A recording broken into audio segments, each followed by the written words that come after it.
देखो इस बेशरम लड़की को।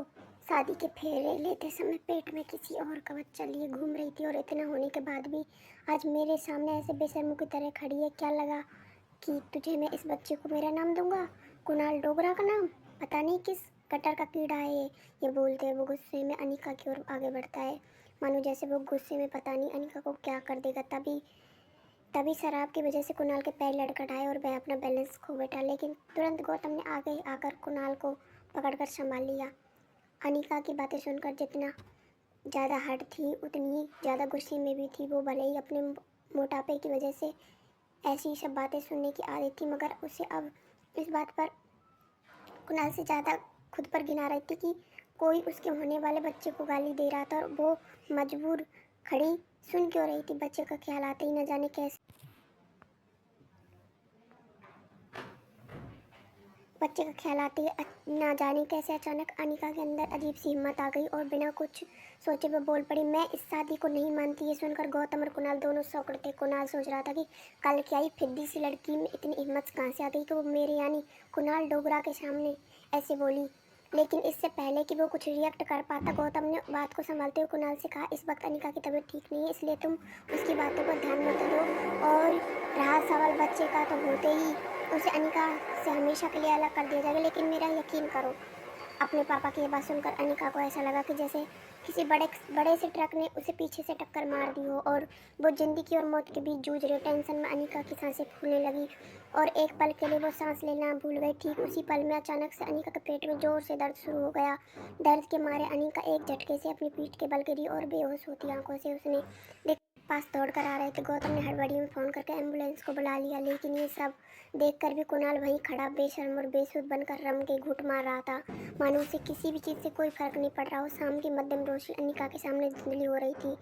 उसे बस एक छोटी बच्ची की आवाज़ सुनाई दे रही थी, मम्मी मम्मी उठो ने मम्मी। देखते ही देखते आज 6 साल बीत चुके थे, लेकिन आज भी वही अनिका के कानों में गूंज रही थी, मम्मी उठो, प्लेन लैंड होने वाला है। फ्लाइट के बिजनेस क्लास की आरामदायक सीट पे सोई अनिका की आंखें झटके से खुली और सामने थी उसके 6 साल की बेटी रिया। रिया का मासूम चेहरा और उसकी खूबसूरत कत्थई आंखें देखकर अनिका की जान में जान आई। उसका गुजरा हुआ कल कोई बुरे सपने से कम नहीं था। आज अनिका अपनी बेटी रिया के साथ बेंगलुरु से मनाली 6 साल बाद लौट रही थी। रिया ने अपना गेमिंग टैबलेट माँ के पर्स में रखते हुए बड़े प्यार से अनिका से पूछा, मॉम क्या हम मेरे डैड को ढूंढने मनाली जा रहे हैं? अनिका ने बड़ी सरल तरीके से सोचा, मैंने तुम्हें कितनी बार कहा तुम्हारे कोई डैड नहीं है? इस पर यह जवाब देते कहते, ओ कम ऑन मॉम, स्कूल में हमें टीचर कहती थी कि हर बच्चे के माँ बाप होते हैं। अब मेरे गेमिंग वर्ल्ड के कैरेक्टर्स की तरह मैं किसी दूसरी दुनिया से तो आई नहीं हूँ। नहीं तो ऑब्वियसली मेरे पापा भी तो होंगे ही। किसी जादूगर ने तो मुझे अपने हेड में से बाहर निकाला है। आबरा कटाबरा, रिया बाहर आ जा। रिया की ये बातें सुनकर माँ बेटी दोनों जोर से हंस पड़े। अपनी हंसू पे काबू पाते हुए रिया ने दूसरा सवाल पूछा, तो क्या हम यहाँ मेरे भाई को ढूंढने आए? रिया का ये सवाल सुनकर अनिका एक गहरी सोच में डूब गई। उसे याद आ गया कि कैसे 6 साल पहले अस्पताल में उसने जुड़वा बच्चों को जन्म दिया था और अनिका के पापा की कदकाठी के एक आदमी ने उसके दोनों बच्चों को उससे छीनने की कोशिश की थी। कमज़ोर अनिका ने बड़ी हिम्मत से उस आदमी का सामना किया और रिया को तो बचा लिया, मगर अफसोस कि वो अपने बेटे को बचा नहीं पाई और वो आदमी उसके बेटे को लेकर भाग निकला था।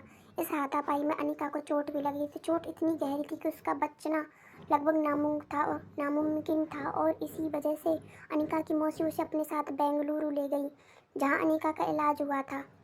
हालांकि इन 6 सालों में अनिका पूरी तरह बदल चुकी थी। हार्मोनल इम्बैलेंस की वजह से उसका शरीर का बढ़ा हुआ वजन अब एकदम सामान्य था। घने लंबे कमर तक के बाल, काली नुकीली आंखें, गोरे गोरे गाल के साथ एक परफेक्ट जेवलाइन, गुलाबी पंखुड़ी जैसे नरम होठ और सुराही सी लंबी गर्दन। सिफोन की लाल साड़ी में अनिका की कमर ऐसी लग रही थी कि मानो कोई नदी समंदर से मिलने के लिए करवट ले रही हो। फ्लाइट अटेंड हो या फ्लाइट के अन्य यात्री, सब लोग आते जाते अनिका पर